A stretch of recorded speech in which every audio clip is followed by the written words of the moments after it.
I'm live. I actually got it to work. I'm so excited. And it's only 2 minutes after the hour. Hello, everybody. It's a pleasure to be with you. This is my very first live stream on YouTube. I understand that I have an excellent connection, so I'm just delighted to be here.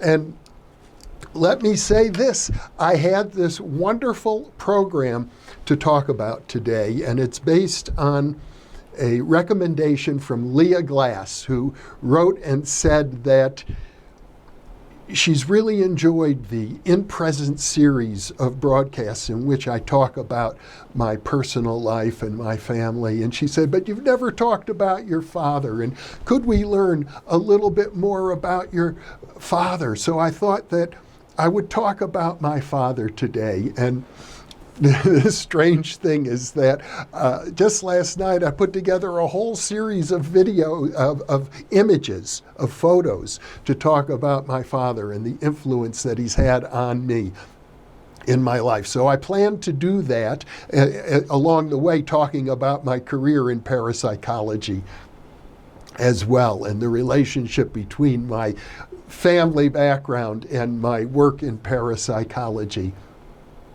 But let me say this, all the photos have disappeared at this point. I'm still learning the mechanics of doing live streaming, so I'm going to probably do this without the photos. And before I begin, I also want to acknowledge Barbara Burton, because she is the volunteer who insisted that we do live streaming. And as a result of her insistence, here we are now. And I can see from the stream that there's a lot of activity going on, a lot of chats. I'm delighted. It's a pleasure to be with everybody. I can't really stop to read all of the chats, but there are several of our volunteers, and Emmy and Laura and Jim are all monitoring the chat session and responding to chats. And I'm hopeful that as we get going, they're going to call to my attention important comments. So I hope it all works out well. The mechanics of all of this are still a little elusive to me. So I'll tell you what I want to do. I know I need to set up another window, and I'm doing that right now. I hope it works out, and if you'll just bear with me here. I may go a little slow. I may fumble around a little bit because of the fact that this is all so new to me. After having done nearly 1,000 videos on the New Thinking Aloud channel that are not live, this one finally is, and the mechanics are just different. So I hope you'll bear with me, and I'm going to even try, while I'm waiting for everything to get connected, to see if I can't call up an image of where things all began for me. And let's see if I can make this happen. It's gonna just take a moment here. And I think I can still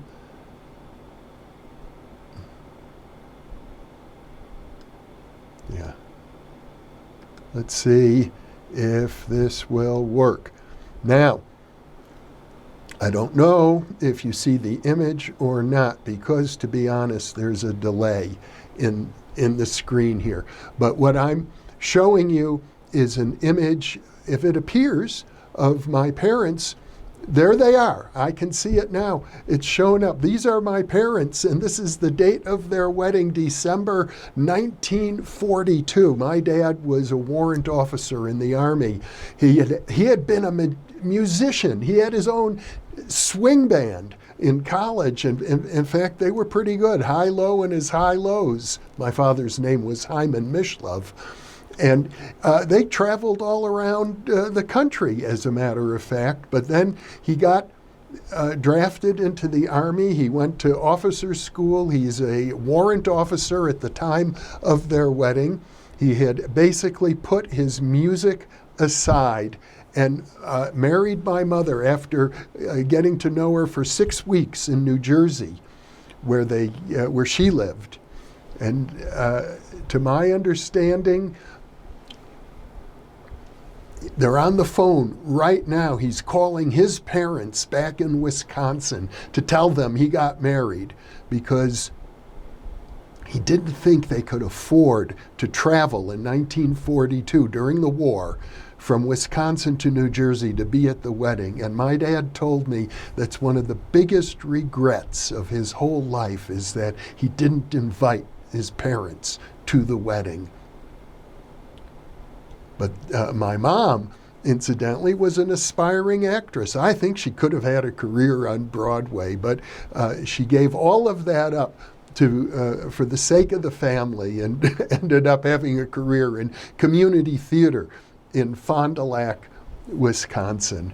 Now, let's see if I can get back to the other image. Let's see, hold on. There. I don't know if this is going to reappear or not. I hope it does. I don't want to keep the picture of my parents up the whole time. And I'm working with this 20-second delay. So I'm waiting to see if the picture changes or not. And it looks like not. Maybe I need to do something about that. I don't know what to do. Let's see if I want to unload the image. And there, hopefully it'll eventually change, or you're going to be watching this image the whole time. Or maybe here's another way I can do this.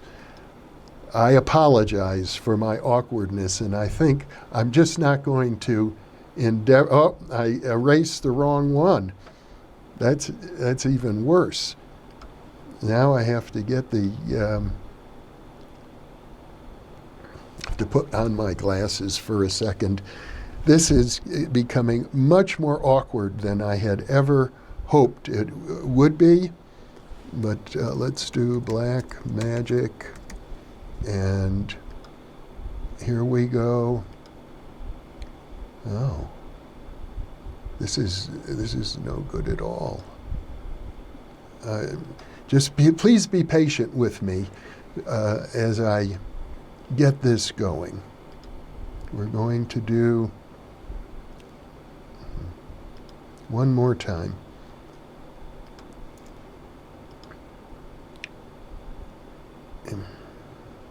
There we go. Video capture device, okay. Okay, I think I'm going to be back in a minute.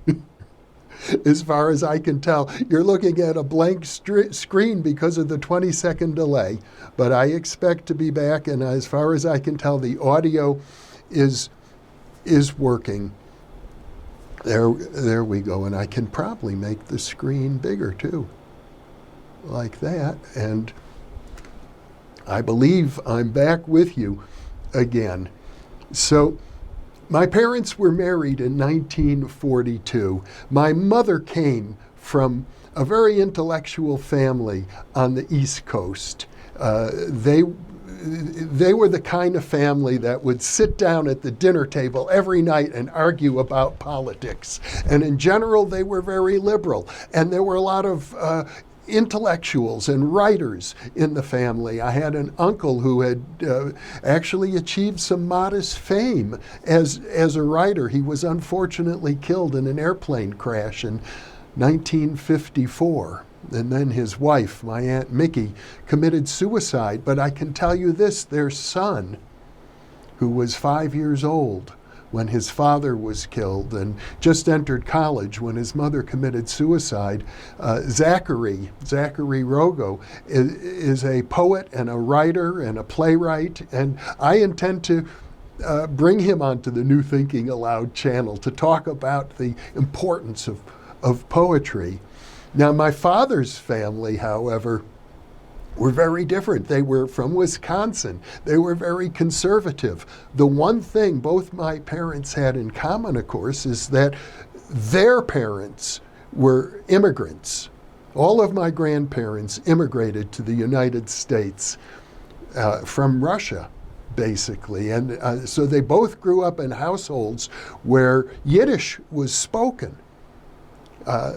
They learned Yiddish as sort of a second language. They didn't speak it themselves, but the parents spoke it, and they could understand Yiddish. The difference was that my East Coast liberal intellectual relatives on my mother's side of the family rejected religion completely. Now, my parents were married by a rabbi, the same rabbi who had married my grandparents on the East Coast, but that was it. My grandfather, Abe, on the East Coast, wanted nothing to do with rabbis. On the other hand, my conservative grandparents in Wisconsin were very devout.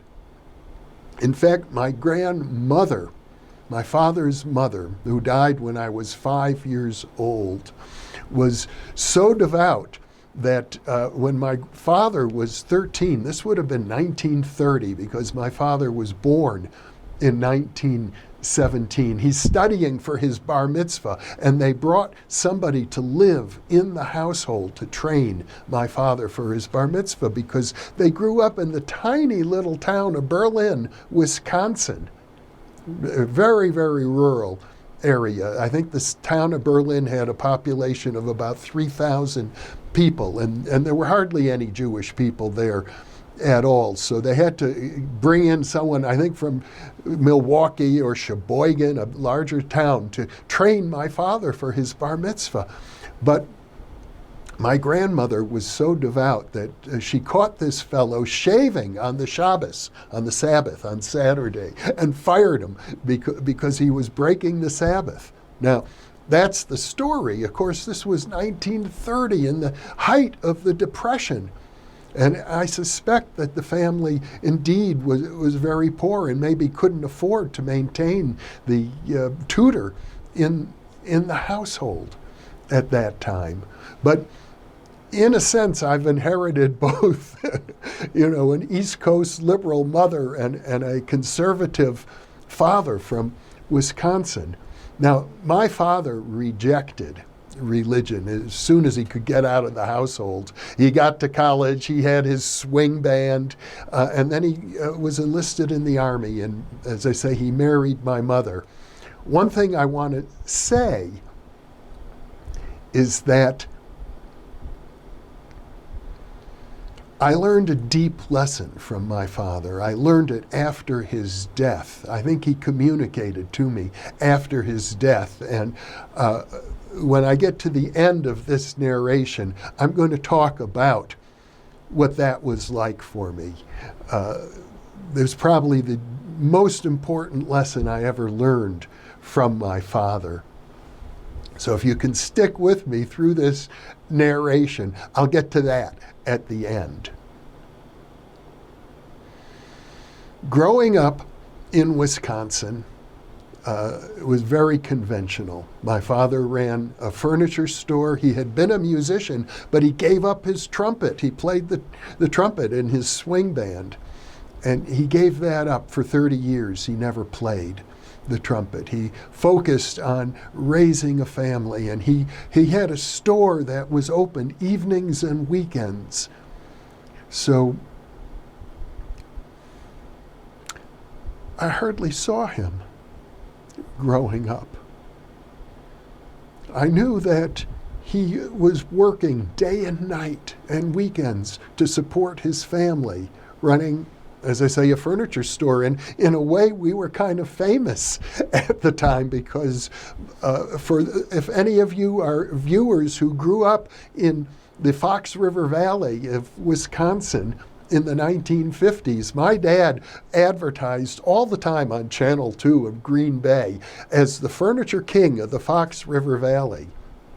So at school, kids would tease me and call me the furniture prince. And I grew up expecting that I would go into the furniture business, probably take over my father's furniture store. it was a very conventional background.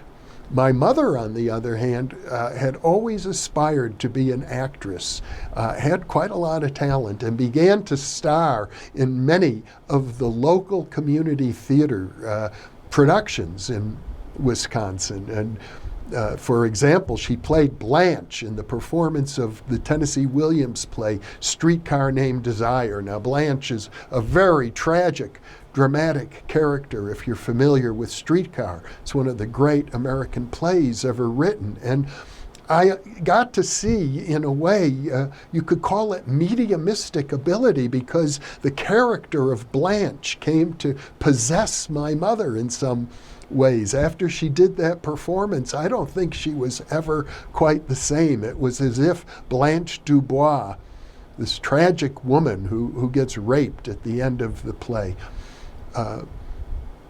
was always there. And my mother, I remember the line, "I have always depended on the kindness of strangers." Now, my father was a very conservative, conventional person, and he used to complain. He would tell my mother, "I married a housewife. I married a mother of my children. I didn't marry you to be an actress." And so they had this conflict going on. Now, I was pretty oblivious to, at the time, I was 10, 11, 12 years old. And my mother finally figured out how to deal with my father. She got the director of one of the plays that she was in to invite my father to try out for a role. And he tried out, he got cast. And so pretty soon both of them were performing. And my father occasionally got some big roles in the local community theater productions as well. In fact, my sisters, I have two sisters, Pamela and Linda. Linda became a doctor. Pamela became an artist. They also appeared in these productions. So my mother used to really pride herself on the fact that she overcame this conflict in the family by getting my dad involved in the theater as well. Another important part of growing up, because we grew up in Wisconsin, away from my mother's liberal family in New Jersey, but I had a cousin. I have the Cohen family. My father's sister, his older sister, my Aunt Jeanette, married Aaron Cohen. And they kept up the very strict Orthodox Jewish tradition of her mother and Aaron Cohen as well. So they grew up as Orthodox Jews, but I became in high school very close with my first cousin, Stuart Cohen, and his younger brother, Bernie Cohen. We're still quite close. Bernie lives in Wisconsin. He's maintained an Orthodox Jewish family the entire time. Stuart sort of rebelled against that, and when Bernie actually went off to study in a Jewish high school, but Stuart went to the public high school in Fond du Lac, Wisconsin with me. He was an amateur magician.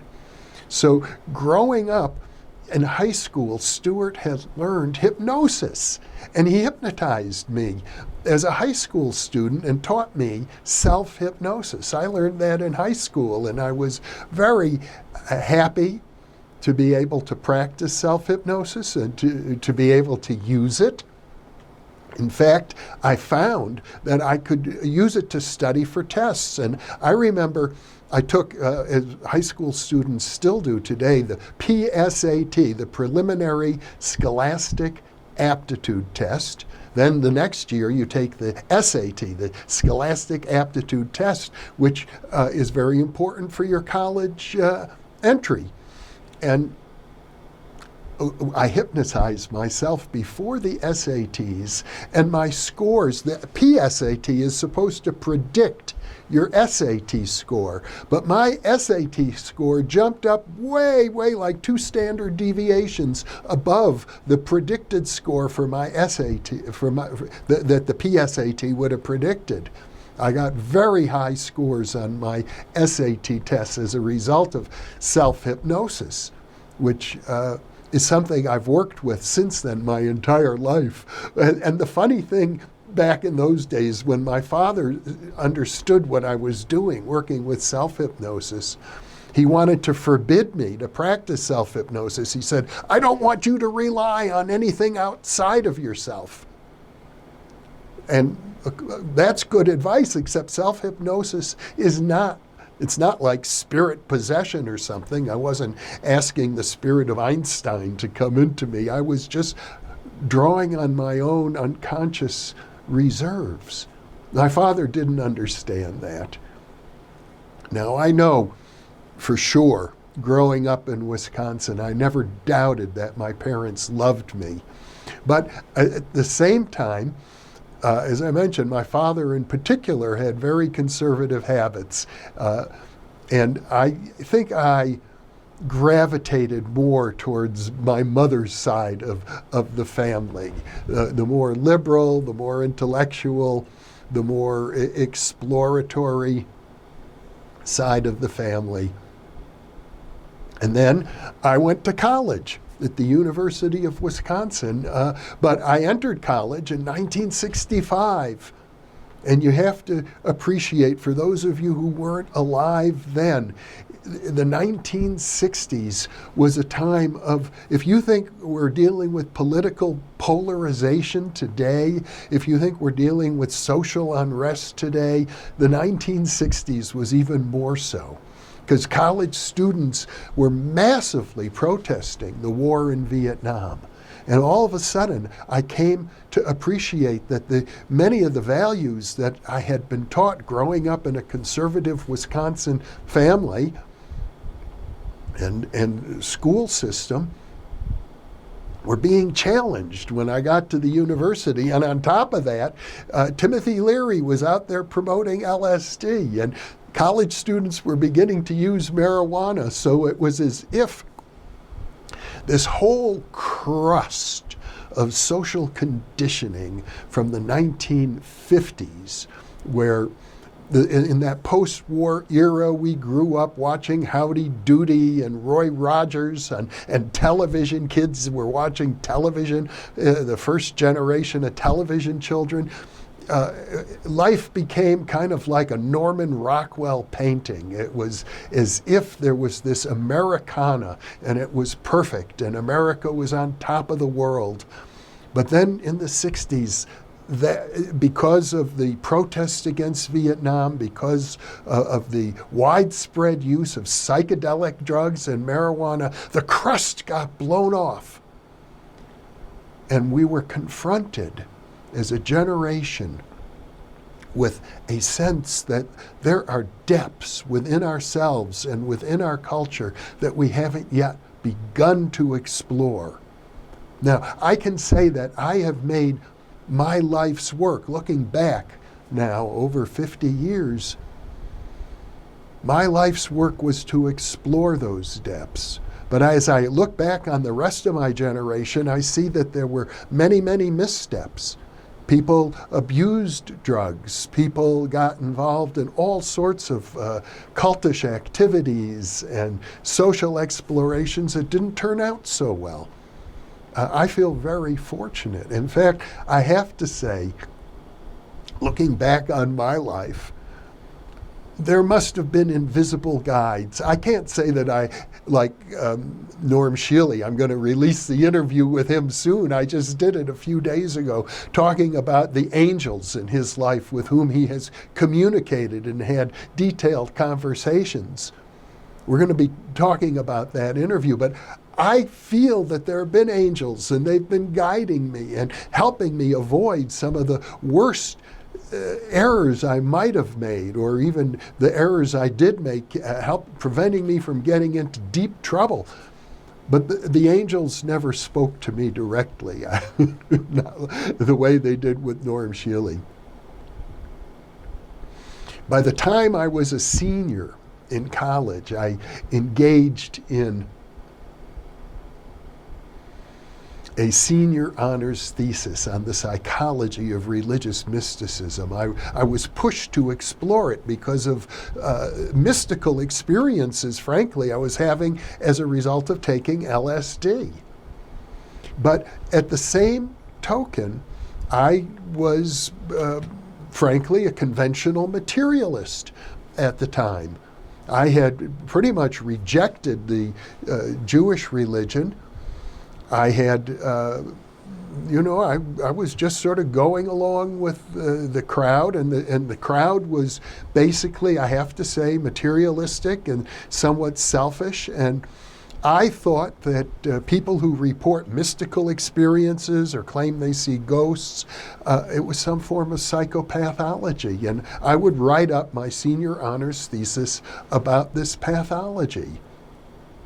And yet, as I began exploring it as a senior in college, I got into the literature. I began reading William James and Abraham Maslow and the other writers on mysticism. And before long, I understood that there was a significant body of literature suggesting that these experiences were not so much signs of psychopathology, but they were intimations of a higher consciousness. Abraham Maslow, in particular, interviewed people like Albert Einstein and Eleanor Roosevelt and Helen Keller, some of the most accomplished people of his generation, and they reported having had mystical experiences that were, as they put it, key to understanding their evolution and their whole career. And Maslow began calling these peak experiences and suggesting that the most successful people base their life and their life work on these key experiences. So I graduated from college as an undergraduate in Wisconsin with that idea. Got a quick job working for 6 weeks at a mental health center in Rockford, Illinois, where they practiced behavioral medicine and prided themselves on being 10 years ahead of the times. And after 6 weeks, I quit. Honestly, I was disgusted with what they were doing. It just seemed to me so out of touch with the depths of the human psyche that fascinated me so much. Behavioral therapy just wasn't, I couldn't relate to it at all. We had to fill out a little computer card every time we interacted with patients. But I do remember one incident when I worked there at the Singer Zone Center in Rockford, Illinois. They put me in the most difficult ward, the people who were deeply psychotic. Some of them hadn't even talked in years. They were practically catatonic. And in one case, I decided I had a book from the Esalen Institute written by Bernie Gunther called about sensory awakening. And I did this little exercise where I have people tapping on their heads like this, just to become aware of the sensations. Now I know there's a lot of tapping. It's become a big movement in psychology. Well, one woman who hadn't spoken in years began talking after that. And so that was exciting, but I quit after 6 weeks, got in my car, drove to California where I didn't know a soul, and met people in California. I became a California hippie really quickly. I moved in with Peter and Marcy Hartman, wonderful people, and I learned organic cooking and astrology. And Peter loved to play the Chinese game of Go, and we played Go every night, talking about astrology, smoking marijuana. And I enrolled in Berkeley as a graduate student in the School of Criminology. I thought I'd pursue my interests in clinical psychology that way. And honestly, the reason I did it is because I wanted a clinical psychology career. Berkeley was one of the best schools in the country. They did have a clinical psychology program, and they had 800 applicants for 20 positions. And even though I had excellent grades, I didn't think I could compete quite at that level. On the other hand, the School of Criminology also had a clinical psychology program with a criminological focus, and I was able to get in there, so I did. I was doing group therapy at San Quentin Prison with murderers and rapists. Now, I've told the story of the amazing dream I had at that time, and there are many, many adventures to talk about in the 1970s in Berkeley. But one episode that I haven't talked about before, which was crucial in my life, was this. I began my interest in criminology thinking about solitary confinement and what it meant for a person to be in solitary confinement, all alone. And I began doing things like I spent 3 days inside of a closet once just to get a feeling for what that was like. And on another occasion, I went up to Mount Shasta, this 14,000-foot mountain peak in California, and alone. And I climbed it. I climbed it to the summit. That would have been back in the summer of 1971. I spent a week alone on Mount Shasta. It's considered a sacred mountain by many people, not just the Native Americans. There are any number of mystical cults that focus on strange happenings on Mount Shasta. And I think that week alone on that magnificent mountain had a deep impact on me. Not in any specific thing that I could put my finger on. It's not as if, the mountain opened up and I entered a cave where I met mystical teachers and the hidden beings who live inside of the mountain. Nothing like that, although there are books that describe that. But it touched my life in a deep way, and I think it reflected upon the kind of person that I was going to become as I grew up. You know, they say the child is the father of the man, and I'm a man now, for sure. I'm 73 years old. But as I look back on the experiences, particularly in my early 20s, I created a direction for my life at that time that has been with me subsequently. Now,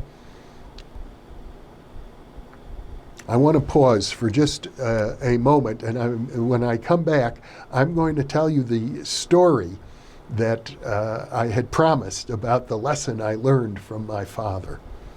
But I need to make a quick adjustment here. I hope it works.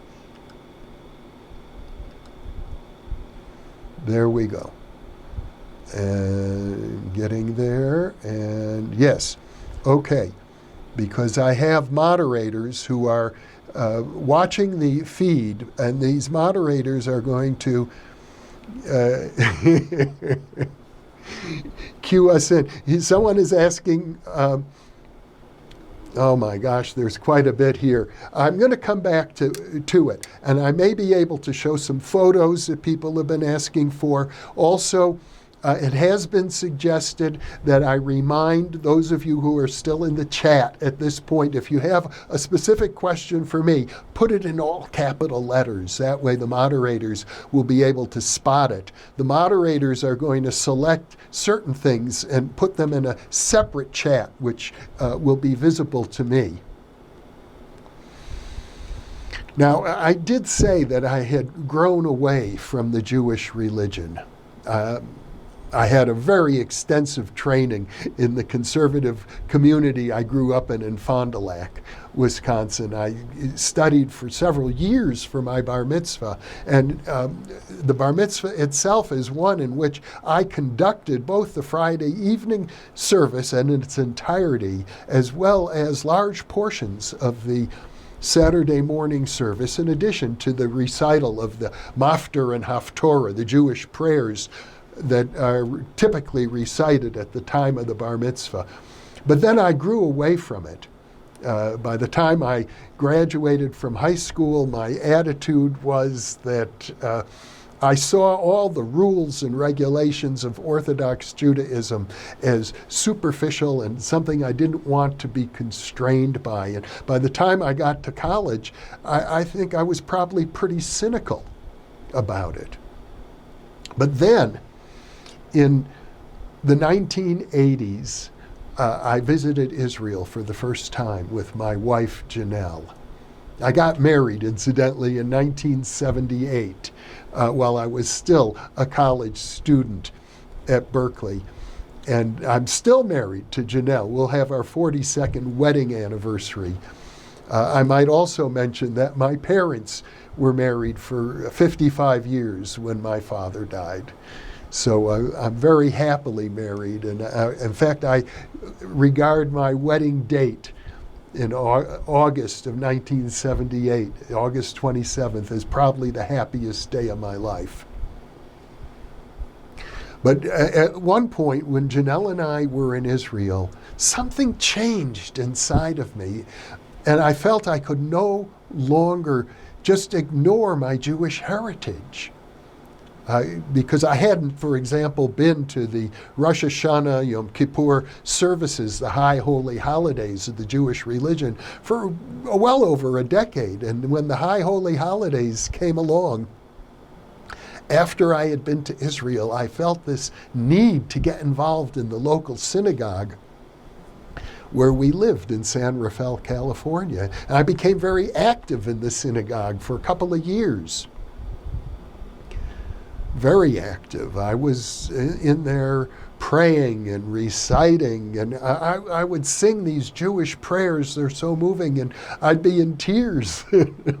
I would come early. This was a Reform synagogue, which is the most liberal branch of Judaism, but I would show up early in the morning and put on what are known as tefillin, which is an Orthodox Jewish practice with some of the other more devout Jews in the synagogue.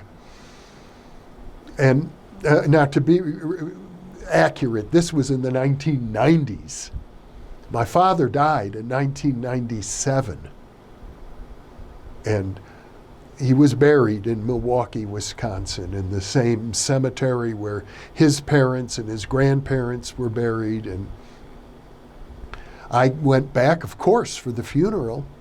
And afterwards, on my way back on the airplane, flying back to California, I was thinking to myself, now that my father has died, it's the appropriate thing for a Jewish person active in the Jewish community to have regular minions. These are small gatherings. You need at least 10 Jewish men to prayer, to what's called sitting Shiva, to say prayers in the commemoration of your departed parent. I was getting geared up in my mind. Yes, now I will do this. I will have daily prayers now that my father has died. I'll get there in the synagogue early in the morning. We'll get 10 men together and we'll all pray together now that my father has died. And as I'm sitting on the airplane flying over the Rocky Mountains, I could hear my father talking to me.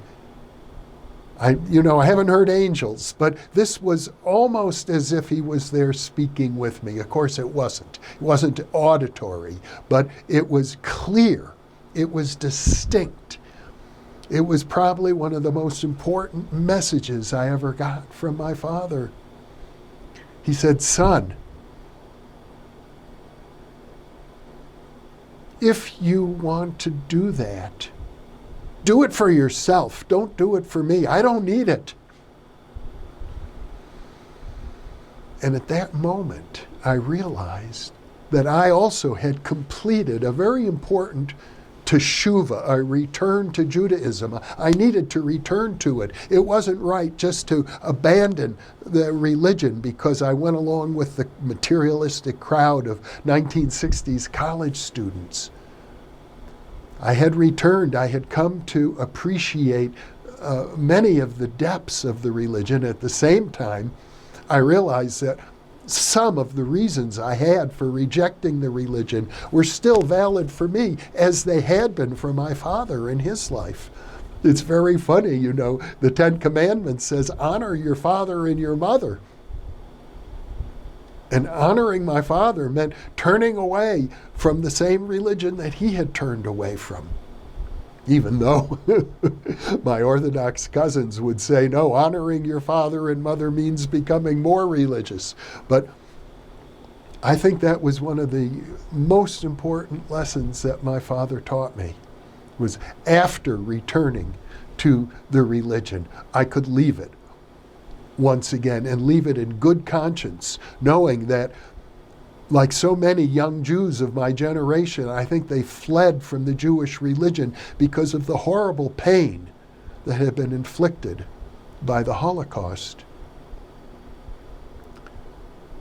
And I had to come to terms with that, and I think I have. But now, you know, it's ironic because I consider myself in some ways like my friend Darrell Robert Schoon, who's a minister at the Temple of Universality. I consider myself, you might say, a universalist when it comes to spirituality. But I also think that is the authentic faith of the Jewish ancestry that I have. Now, I've been talking for over half an hour, and I gather that the chat is still very active. I don't know if it's up on my screen, the live streaming chat. Yes. Oh my gosh, look at it. And there's so many comments that are coming through, and there are 3 or 4 moderators. We have a great group of volunteers with the Intuition Network. Here's one. Somebody asks, if you had one quote you could share with the world, what would it be?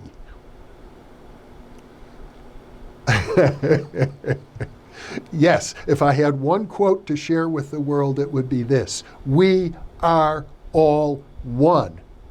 I am you and you are me and we are all together. That's it.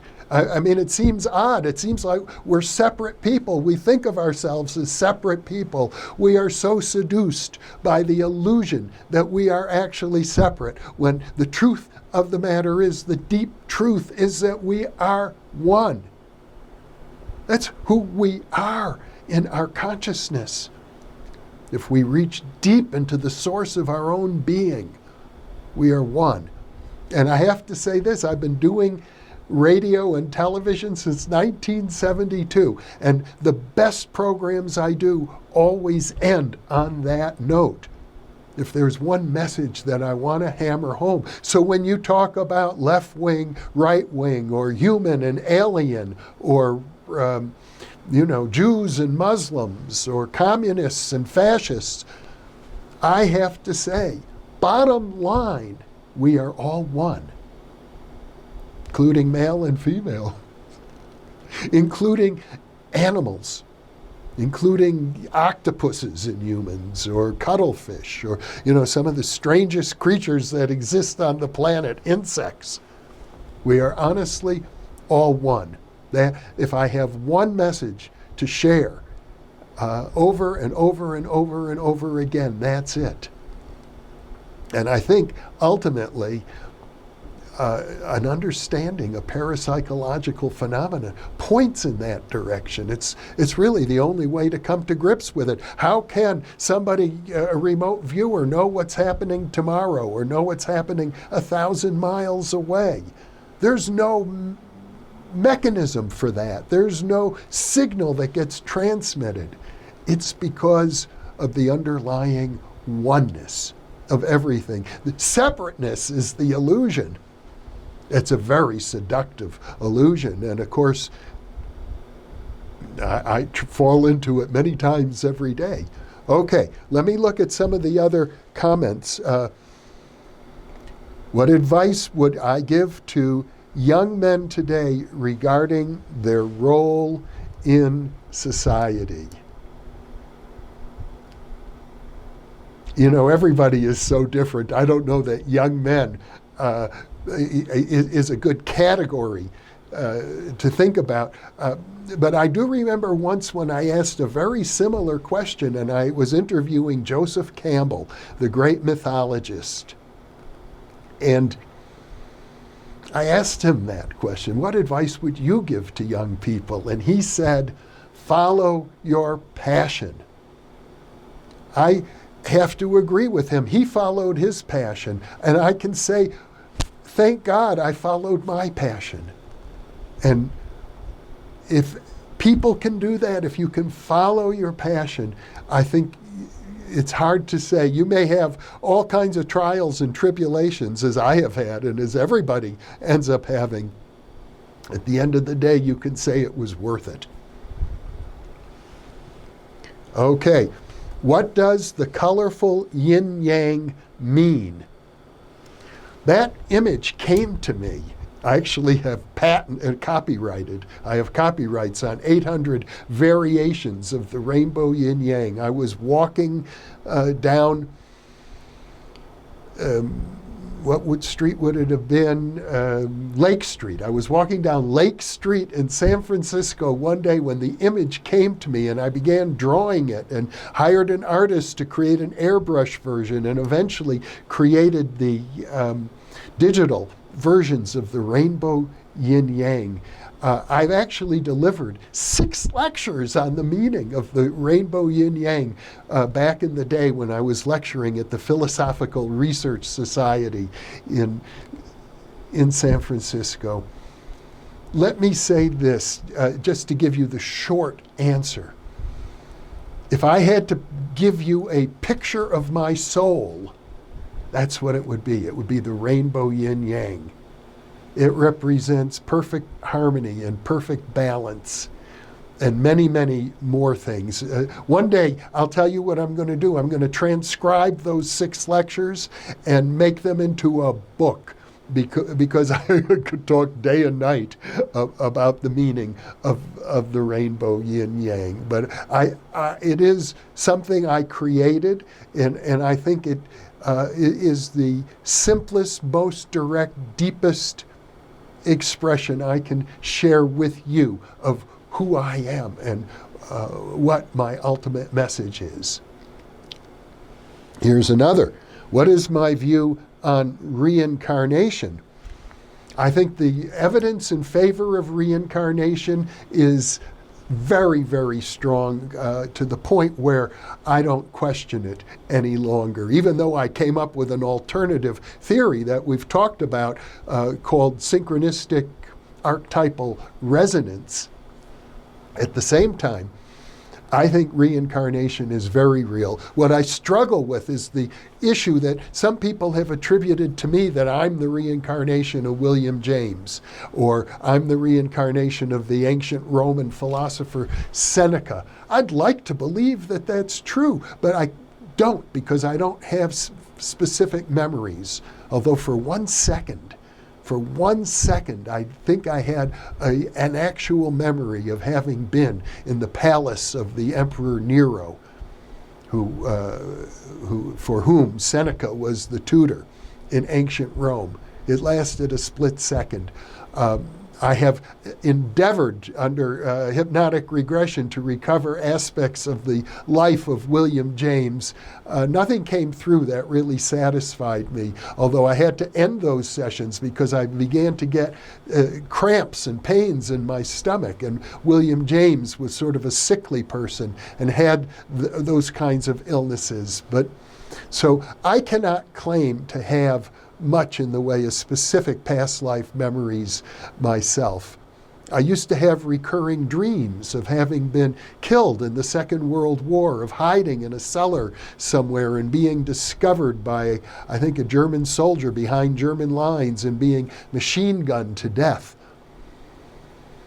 And on one occasion, I asked my psychic friend Kevin Ryerson about it, and he said I was a British Jewish soldier named Abraham Joseph Goldstein, who was parachuted behind enemy lines and was killed. And on one regression, the hypnotist, a man I've interviewed, Chuck Tremont, said, well, look at your uniform. What does it say? And I looked at it, said 303rd Airborne Division. And that was an actual airborne division. I wouldn't have known that. They may have been dropping, Allied soldiers behind enemy lines. I don't know.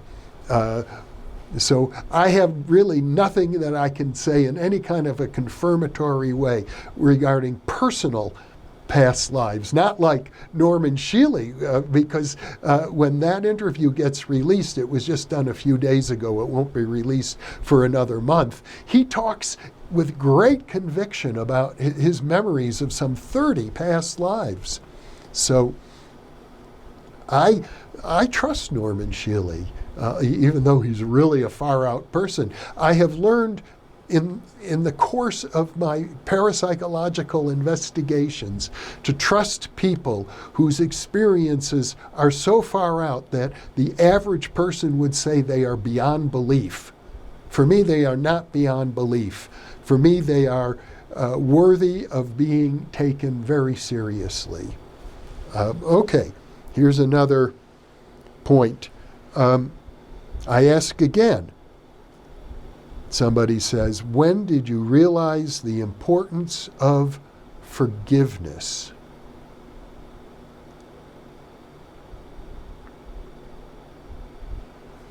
That's a very deep question.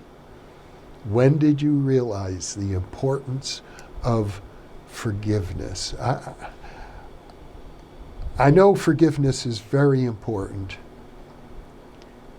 And I suppose it really came home to me when I worked as a seminar leader for a company called Omega Seminars, founded by John Boyle, where they emphasized the idea of self-love and self-esteem. See, there are two kinds of forgiveness. You can forgive other people, that's very important, and you also can forgive yourself.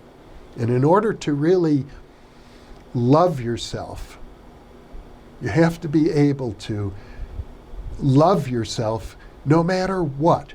Unconditional self-love means no matter what you did, no matter what you thought, no matter what you said, you still love yourself because of who you are, a pure spiritual being ultimately.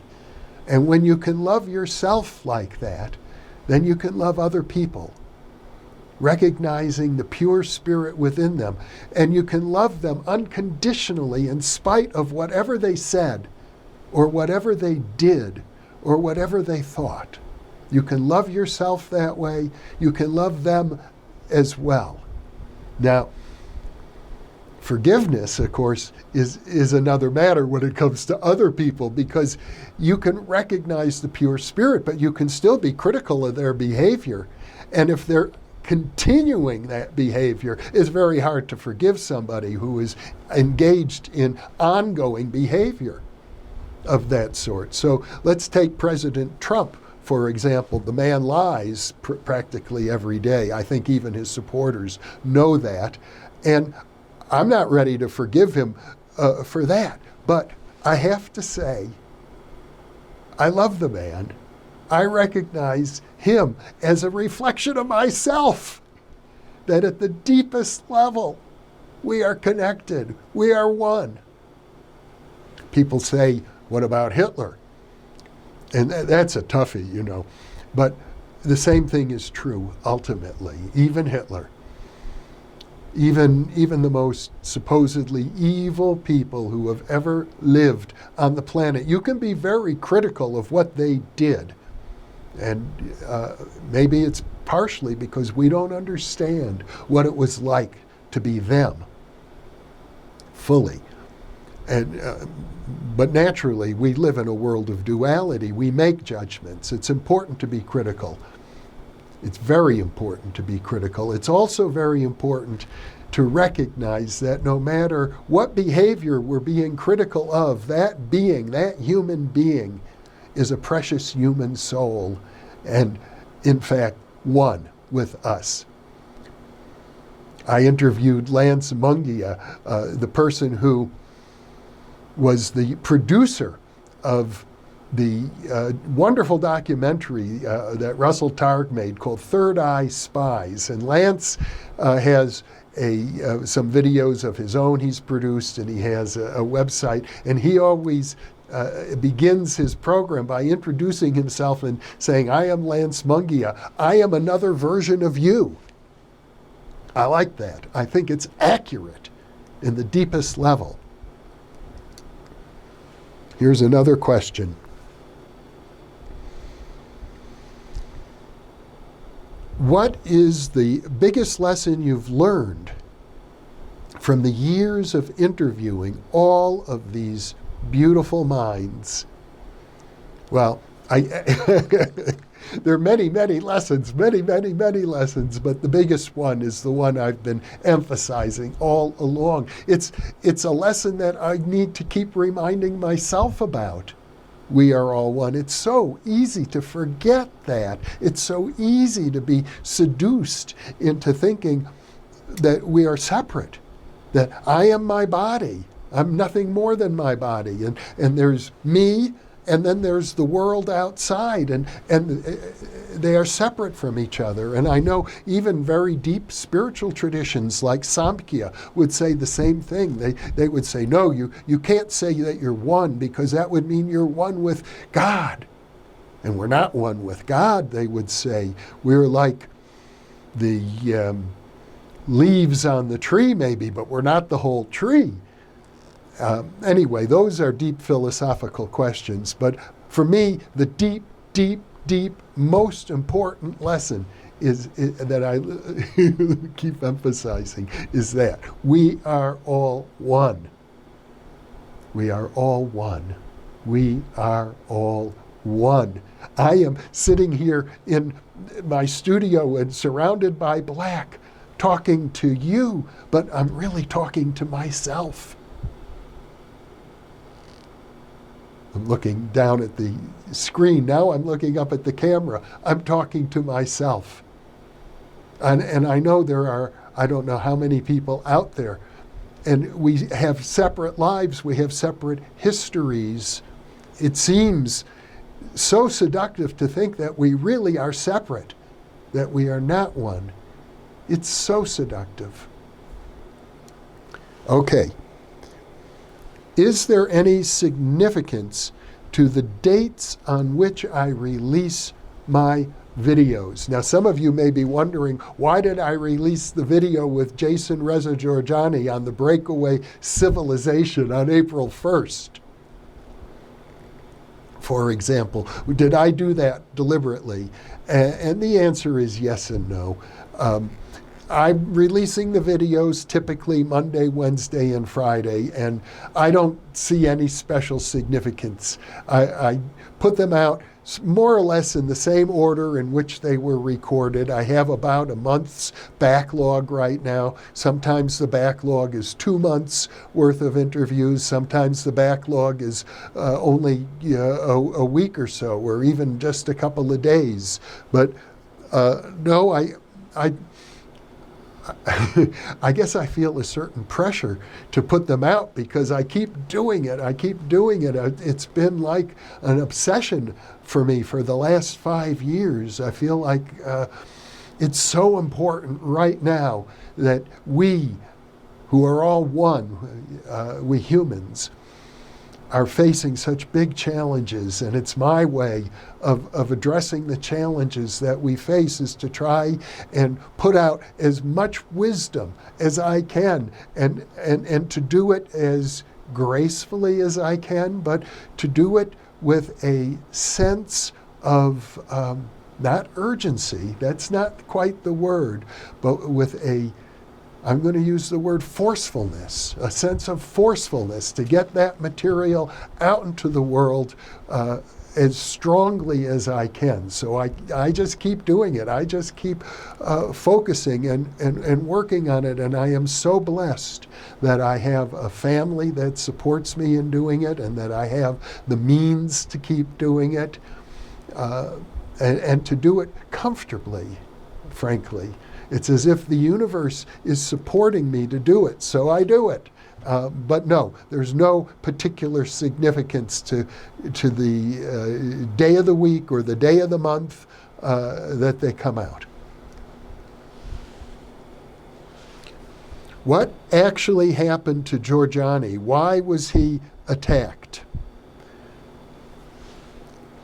We're talking about Jason Reza Giorgiani, who may well be the most popular guest on the New Thinking Aloud channel. And let me say right now, as plainly as I can, I love that man. He is one of the most brilliant people I have ever encountered, and I've encountered many brilliant people. He has a good heart. He has a Promethean sensibility, and I relate to that. You know, Prometheus was the Greek titan who stole fire from the gods and gave it to humanity, and he was punished by the gods because of that. As I recall, Prometheus was chained to a rock on Mount Atlas, and a vulture came to peck away at his liver. That was his punishment for stealing the fire of the gods and giving it to humanity. And I think maybe the best thing I can say about why was he attacked, why has his career been destroyed, he's a wonderful college teacher and he loves teaching. He had a great position at the New Jersey Institute of Technology, but he was slandered maliciously and made to appear as if he's some kind of a genocidal Nazi. Now, one could say he had right-wing leanings, and I think people understand. I don't have right-wing leanings. If anything, I'm a lifelong liberal Democrat, but I love Jason Giorgiani, and I think his right-wing leanings made him very vulnerable to people who wanted to attack him and exaggerate that and make it seem like he's some sort of a genocidal Nazi. And then people of liberal sensitivity at that school, as many college professors are, felt that it was their responsibility to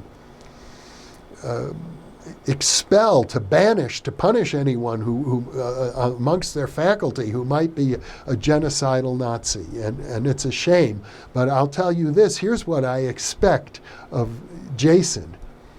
In the movie Avatar, you know, the character Jake in Avatar, who the great movie Avatar, he becomes disgraced at one point. He is entered into the realm of these giant blue people, but now they don't trust him, and he has to leap to a whole nother level and become, I think they call it the Turok Makto, to be able to ride that great big raptor. And at the end of the day, he saves the very people who had disgraced, who had viewed him as a disgraced individual. I think Jason has that potential. I expect great things of that man. Next question.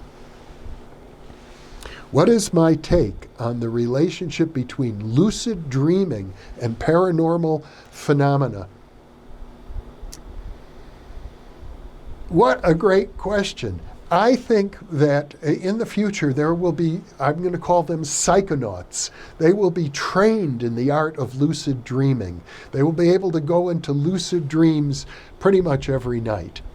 And when they do that, we'll see that from the realm of lucid dreaming, there are many other realms that can be explored. The realm of the afterlife, the Bardo planes, the realms of parallel universes that Whitley Strieber talks about, and the visitors, the realm of alien intelligences. All of these things, we will learn to find doorways to enter into these realms. We will begin exploring these realms through the portal of lucid dreaming, much the way during the 15th and 16th century, the great explorers began exploring new continents, North and South America. It'll be like that. And I think probably we'll see that within the next 100-200 years. That's what I think. Okay, Another question. Are you aware of any developments from the Skoll experiments, the Skoll group? The Skoll group and the Skoll experiments refer to a series of studies involving trance mediums in contact with the afterlife. My understanding is that it has been researched very extensively by the Society for Psychical Research in England, that there are reports out now showing that the Skoll experiments constitute excellent evidence for survival of the human soul beyond death. And I have to say, I think there's a great deal of evidence there, quite a lot of evidence. And the Skoll experiments stand amongst them. But I have nothing further to say about it at this point in time. In the future, I hope to have a guest on who can really talk in detail about the findings from the Skoll group, as well as certain other groups. There are other groups of spiritualists who have come up with some very remarkable findings, and a lot of this evidence is sort of buried in very academic tomes and forgotten literature, but really deserves to be reawakened, and it deserves to have a fresh new audience. So I hope to bring those kinds of findings to the New Thinking Aloud audience. Okay. What are my thoughts on U.G. Krishnamurti? I interviewed U.G. Krishnamurti as part of the old Thinking Aloud series, probably about 30 years ago. Now, some people confuse U.G. Krishnamurti, I think, with Jiddu Krishnamurti, J. Krishnamurti, who became really famous as the person whom the Theosophists thought was going to be the world's savior, who then turned around and rejected the Theosophists. U.G. Krishnamurti, whom I interviewed, was a person in somewhat the same vein, because he said that he thought the very idea of enlightenment was basically bullshit. And I remember the first time I interviewed him, we weren't really connecting. We weren't getting along. Something seemed wrong, and he didn't want me to release it. And then he invited me to come over and have lunch with him in a tiny little apartment in Mill Valley, California. So we sat down, and he made some scrambled eggs with tofu, fixed it for me, and we sat down. We had lunch together. I don't know, nothing really transpired, but we had a nice time, and I could see he was, a regular person. And then we did several more interviews. I think we were on the same wavelength together. And I think of him as, a very fine person and a fine interviewee, and I liked what he had to say. I personally have never been a joiner. I've never been, since I left the Jewish religion, one to become part of a spiritual group of any kind, although I have great sympathy for all such groups. So I think the kind of skepticism that U.G. embodied, and at the same time, as that skepticism, a deep sense of beingness, something I would call in-presence, being present, being in the moment, here and now, is a wonderful thing. Next question. What's been your favorite study topic? Well, isn't that obvious? If I had to choose a single area of study, yes, it's parapsychology. But to be fair, most parapsychologists don't view it the way I do. I have a very unique degree in parapsychology that many people who thought of themselves as parapsychologists wouldn't have approved of, because I consider as part of parapsychology, the whole field of transpersonal psychology, the whole area of esoteric studies, I think that parapsychologists have to be open to the exploration of what we call psi, this magical X factor of the human mind, and how it has been woven through all societies, because I believe we are the inheritors of global human culture. And in that sense, I am definitely a globalist. I think that global culture now is the inheritance of everybody. So I view parapsychology in that light. It's not just doing, scientific experiments or reading in the Journal of Parapsychology or the Journal of the Society for Psychical Research, although I'm very fond of all that literature. It's understanding, ultimately, the human quest for self-exploration. I mean, New Thinking Aloud. You've got an archive of over 1,000 videos, and I hope to produce another 1,000 before I'm done. So I guess one would have to say my interest is kind of encyclopedic in that regard. Here's another question. Do you read most of the books you show in your videos? How many books do you read a month? No, I don't read most of the books that I show in my videos, but what I do read are at least one book of each interviewee, the book typically that the interview is focused on. So that's one of the trademarks or hallmarks of the New Thinking Aloud series. I actually read the books of my interviewees. And sometimes I can express what they write better than they can. It happens from time to time. And most interviewers don't do that in my experience. They like you to submit in advance 10 or 20 questions that they can ask so they don't have to read the book. I don't work from notes.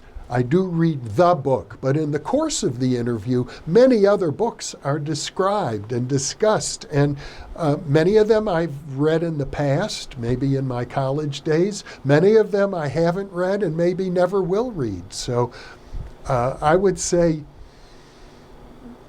I do 3 interviews a week, 12 interviews a month, so I'm reading at least 12 books a month. And of course, I have many conversations with people in the course of doing that about other books. But I have certainly had many conversations with my guests about books and about authors whom I've never really read in depth at all. And yet, I feel fortunate that I am able to have those conversations and have at least a kind of gleaning. I'll give you an example. I'm no expert on William Butler Yeats, the Nobel Prize-winning poet, but I knew enough about Yeats from my interview with James Tunney on the Irish contributions to consciousness, so that when I interviewed Whitley Strieber just yesterday, it will be released in about a month, I interviewed Whitley Strieber, and I was able to draw on my conversation with James Tunney and say, you remind me of William Butler Yeats. And to my surprise, Whitley Strieber then recited by heart one of Yeats's great poems and talked about its influence on him.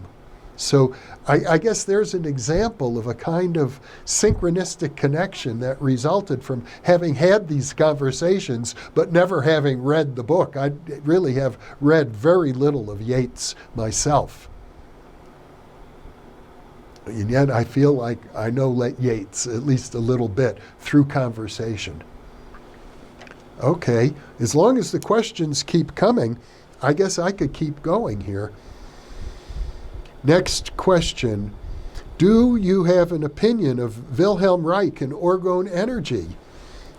Yes, in fact, I did an in-presence monologue about Wilhelm Reich and orgone energy. I think Reich was a very important theorist. and a contributor. His research and his work on orgone energy is very significant and had an instrumental role on my development as a college student. And the reason for that is in 1973, I attended the convention of the Association for Humanistic Psychology in Montreal, Canada. I took a Greyhound bus all the way from San Francisco. And on the way, I had a book that had come in to be me at KPFA Radio where I was working, called Orgone, Reich, and Eros by W. Edward Mann, who was a professor of sociology at York University. And when I arrived in Montreal, I had completed the book. I read it on the 3-day bus trip, and there was Ted Mann himself, and I was able to say, hey, I've just finished your book. And he was so impressed. He said to me, well, you're a struggling college student, and I'm a successful college professor. Let me help you out. And he wrote a check for me then and there for $2,000, which in those days, that was like enough for me to live on for a whole year as a college student. So I owe a debt of gratitude indirectly to Wilhelm Reich and to W. Edward Mann, a man who was very instrumental in my development, and to whom I am still to this day, even though he is now departed, very grateful. Okay, here's another question. How did Yoga Sutras of Patanjali and Upanishads influence you? Also, what do you think about cities which describe powers like remote viewing, etc.? First of all, let me be blunt. I have tried to study the Yoga Sutras and the Upanishads. I don't really relate to them very well. They're too dense for me. I don't have the patience, I think, to really study them, but I have benefited greatly from interviewing people who do have that patience. And in fact, one of my dearest and closest friends, the now departed Dean Brown, H. Dean Brown, translated one of the Upanishads, and I'm very happy to have been able to interview Leanne Whitney, who wrote a book about the Yoga Sutras. And of course, the siddhis of yoga is one of the best descriptions of the extraordinary powers of the human mind. I think the Yoga Sutras is a very important text for people in parapsychology. So I'm happy to talk about books like the Yoga Sutras that I myself have neither the patience and perhaps not even the intelligence to understand. That's why I think, in a way, conversation is a great art form. And the ability to be able to discuss these things in a conversational setting often makes up for what few of us have the patience or the ability to concentrate to get through a text like the Upanishads or the Yoga Sutras that seem in some ways so alien. But to be able to have a conversation with other people who can do that is an incredible gift. I think I learned this art actually from one of my guests, James P. Driscoll. You see, when I was still an undergraduate student at the University of Wisconsin, Driscoll became my college roommate or housemate. We shared an apartment in a farmhouse on the outskirts of Madison. And all of a sudden, I found myself with this fellow who was majoring in Shakespearean studies. I was still an undergraduate, but he was finishing up his doctoral work in Shakespeare. And we would sit down and have conversations that lasted for 3 and 4 hours at a time. And I had never done that before in my life.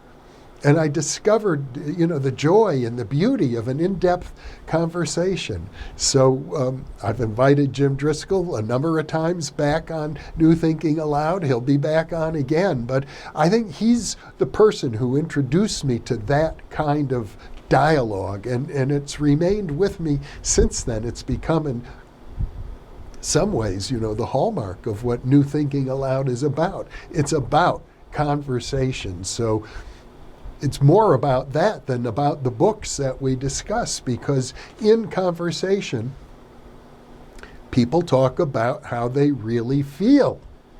What does this mean to them? How do they feel about it? And I think that gives our listeners, our viewers, insight into the nature of the many books that we discuss, because surely if I don't read them all, I don't think the viewers are going to have any possibility of reading even a small fraction. But you can be there with me in conversation. You can be present as part of that conversation and at least get a sense of how one or two people feel about these wonderful books.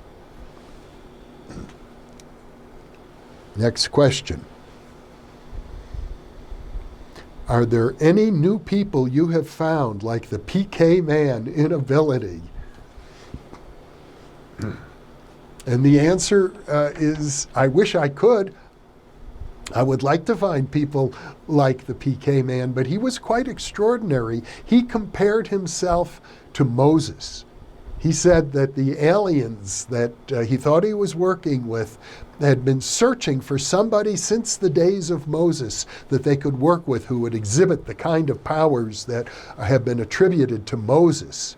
And Jason Giorgiani wrote about the PK Man in his book, Prometheus and Atlas, and he highlighted that, and he said, it seems as if maybe he was correct. Maybe since Moses, nobody has been able to exhibit those kinds of powers. I think probably the closest person I have ever met to that is Uri Geller, and I know some viewers think Uri Geller is a phony. I do not. Even if he has been a stage magician, he knows stage magic, he probably has from occasion used stage magic, but many of the things he has done are well beyond stage magic.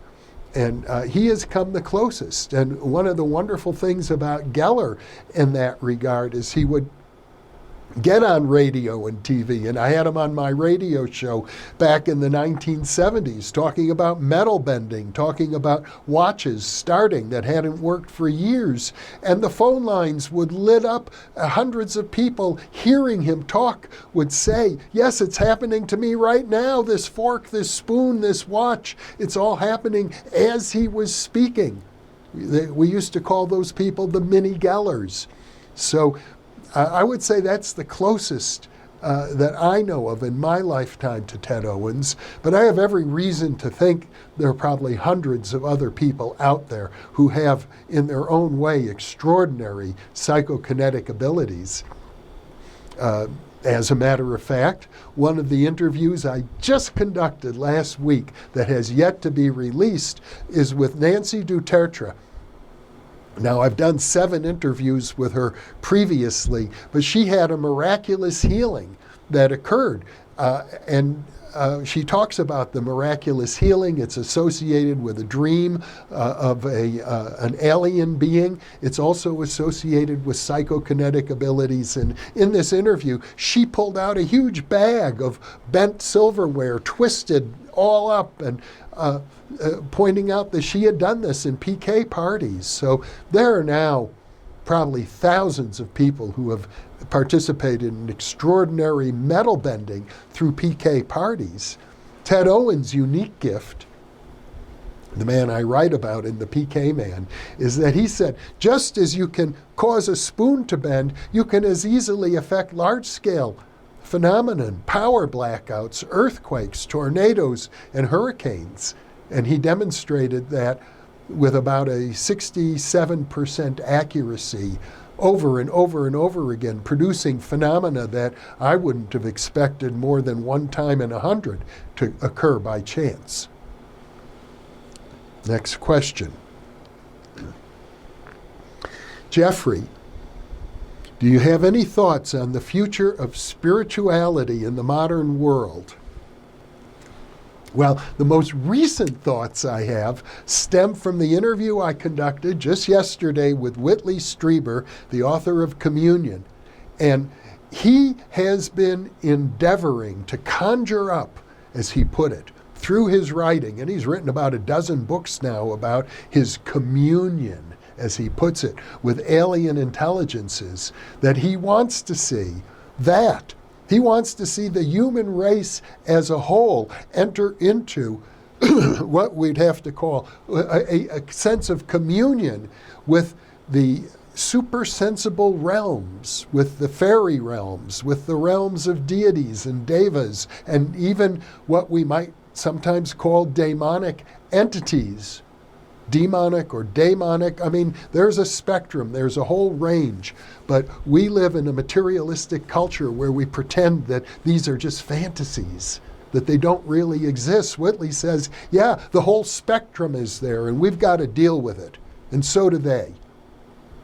And you know, from my encounters with Ted Owens, who was really dealing with with portions of that very same spectrum of hypersphere entities, as he called them, the space intelligences.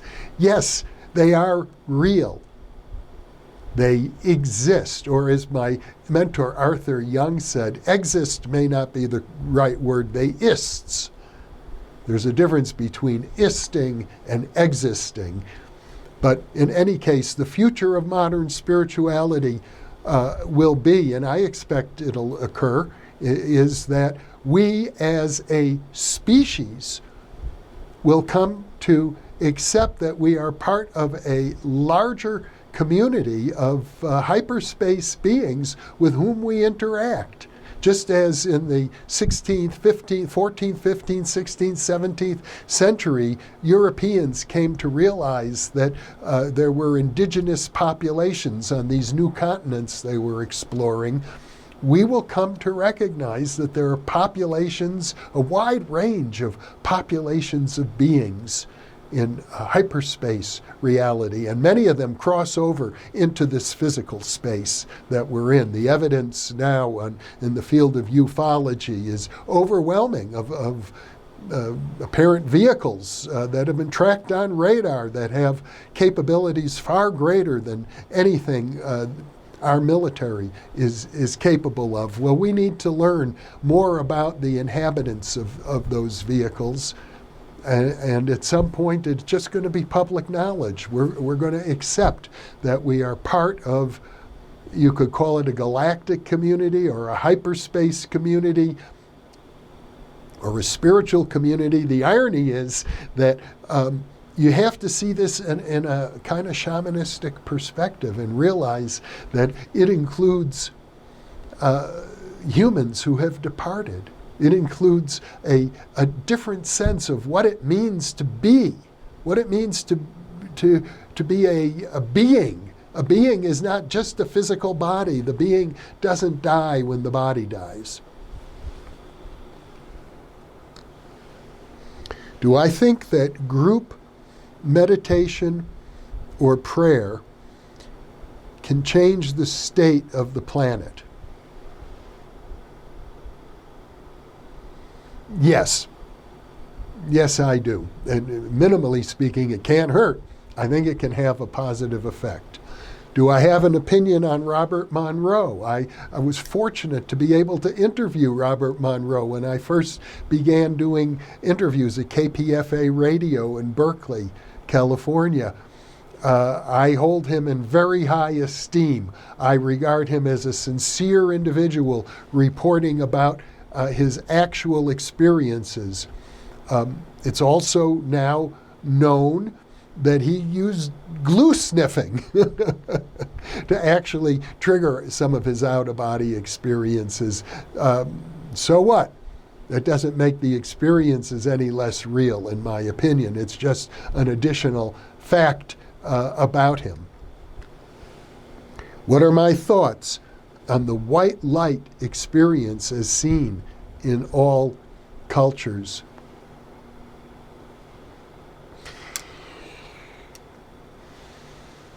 white light, unity, mysticism, cosmic consciousness, the awareness of everything all at once, the ability to send healing energies across time and space, the ability to feel at one with the deity, the ability to focus one's thoughts on particular solutions to particular physical problems that we need to address, the ability to reach out across time and space in remote viewing. These are all connected, and these are all very real, and these are all very, very important.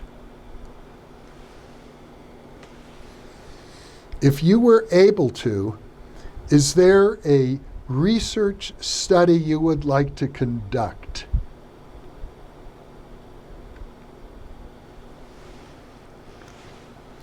I'll tell you about a very significant research study. I'm well beyond trying to do research studies myself. In fact, long ago, I made a decision in my career as a parapsychologist that research wasn't the most exciting aspect of the field. I'm more of an educator. I am more of a what I call a field researcher. I'm not an experimentalist and never have been much of an experimentalist. But Danny Caputi has been interviewed on New Thinking Aloud.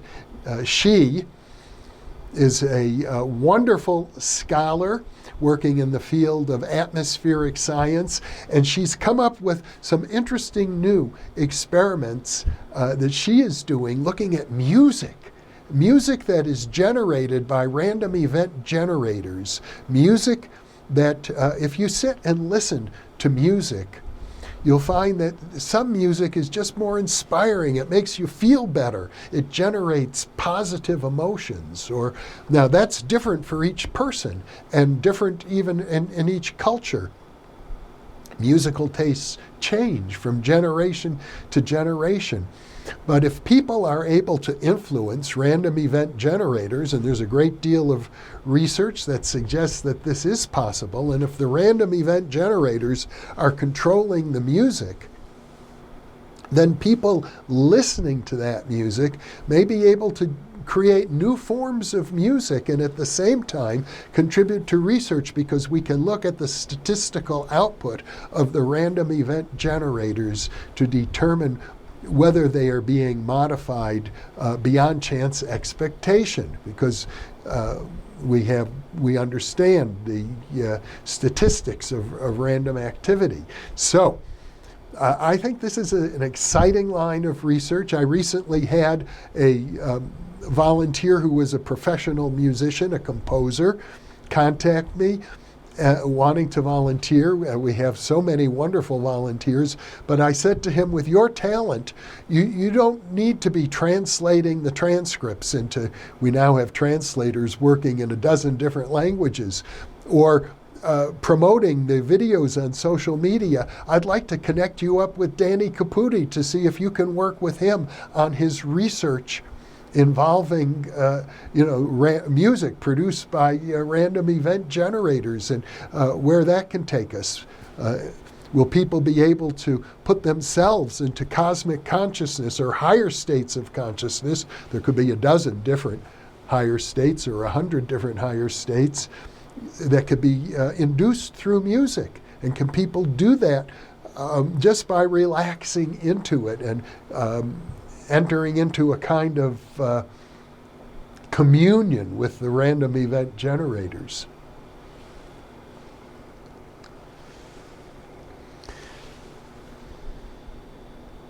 Am I planning more of these live streams? Well, we've been going for over 90 minutes, so I think this is a time to for me to put it this way. I've enjoyed this. This has been a new experience for me. I think I can get much better at it.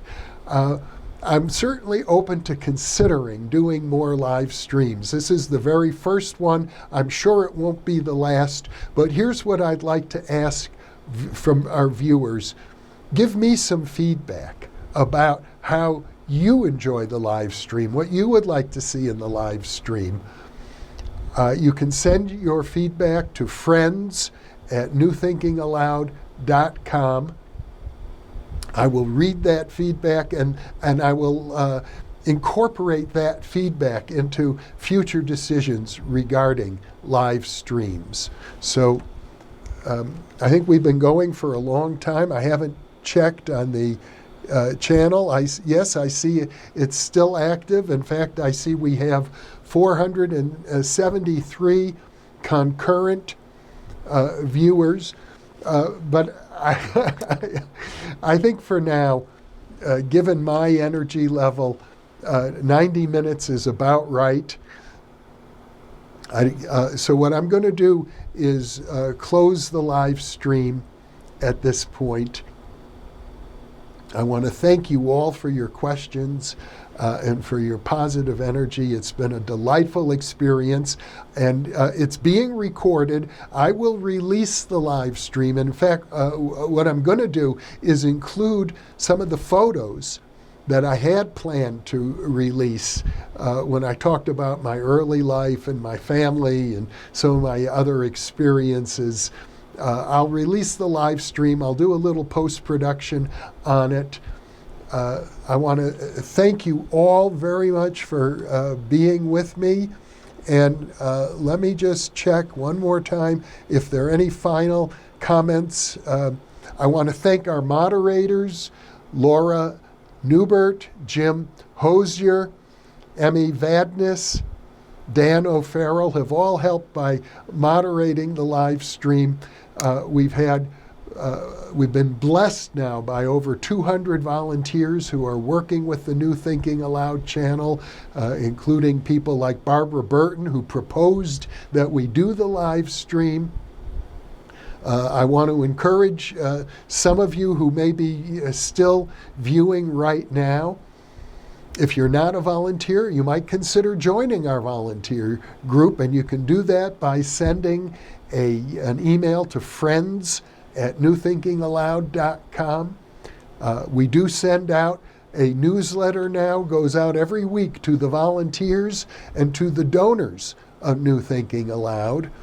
I really don't like doing a hard sell with regard to donating, but it helps us keep going. So you can donate by logging into the New Thinking Aloud Foundation. That's newthinkingaloud.org. So with all of that in mind, let me extend my deepest gratitude to those of you who have been with me throughout this live stream. Thank you so much for being with me.